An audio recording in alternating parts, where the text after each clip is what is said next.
Hi everyone, this is Laura Talumbez from Attuned Wellness and Healing. And I want to talk a little bit about this idea of impermanence. And impermanence is essentially the nature of being, that everything is going to change, shift, and be something else. And so it is the one thing that on some level is guaranteed, is that things will change. So because of this, we're never really stuck in one place at any time for very long. If we're willing to kind of sit with it and pause, we will most likely move through it.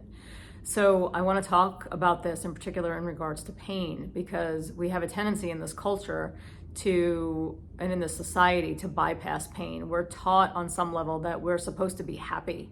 And because there's this expectation on life and on our experience, we then, we get so attached to this idea of like, we have to be happy, that we start to bypass the reality of things. We start to bypass how we're actually feeling. And in particular, we want to bypass our pain, because if we're in pain or we're hurting in some way, well then, we're probably not happy.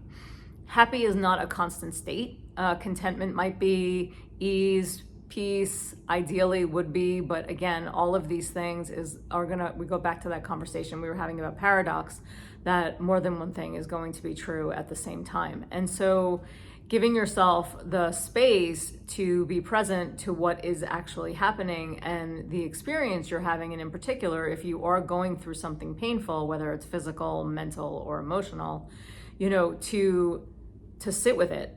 The more we are willing to befriend and sit with our pain and accompany our pain, the more quickly, most likely, we will process and move through it rather than, stay stuck in it.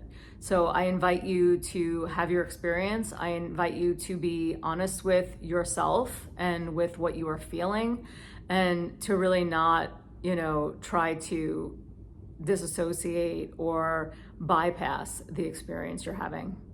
I hope you have a great day. Bye.